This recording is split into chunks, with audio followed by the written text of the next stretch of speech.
नमस्कार दोस्तों। आज एक बहुत ही महत्वपूर्ण विषय पर आप सभी से बात कर रही हूँ।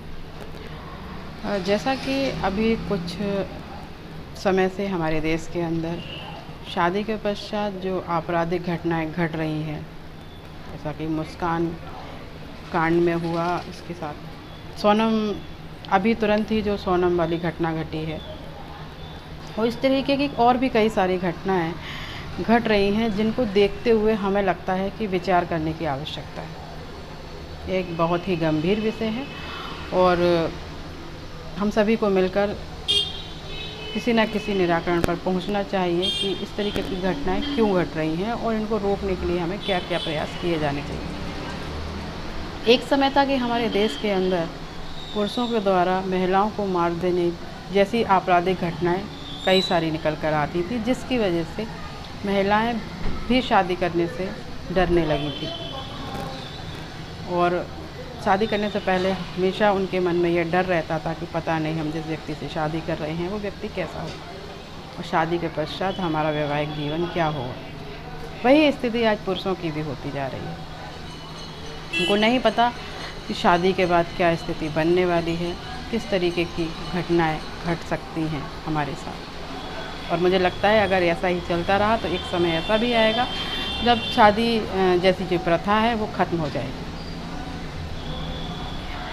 मेरा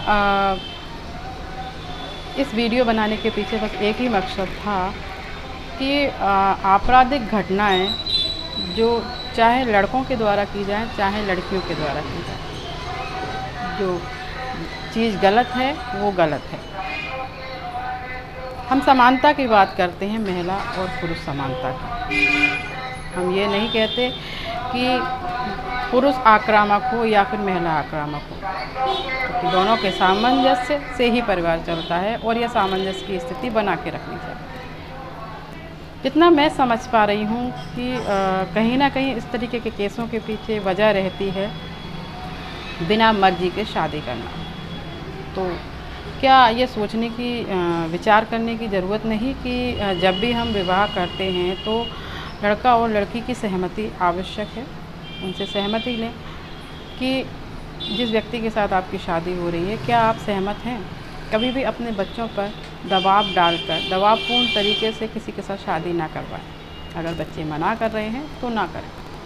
और लड़के लड़कियों से भी कहना चाहती हूँ कि अगर आपका शादी करने का मन नहीं है तो स्पष्ट मना कर दो, क्योंकि जब इस तरीके की घटना घटती है तो सिर्फ एक परिवार या एक व्यक्ति तबाह नहीं होता है, दो परिवार और कई सारे लोग तबाह होते हैं।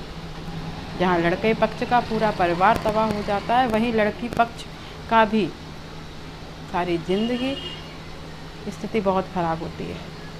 और इस तरीके की घटनाएं बहुत ही खतरनाक स्थिति पैदा कर रही हैं और मुझे लगता है कि आप लोगों को विचार करने की ज़रूरत है। हम सबको मिलकर विचार करने की ज़रूरत है। मुझे जो एक पक्ष समझ आया वो मैंने आप लोगों के साथ शेयर किया। अगर आपको लगता है कि इसके अलावा भी और कोई पक्ष हो सकता है तो कमेंट्स बॉक्स में ज़रूर बताइएगा। और अगर आपको मेरी वीडियो ठीक लगी तो आप चाहें तो शेयर भी कर सकते हैं। धन्यवाद दोस्तों।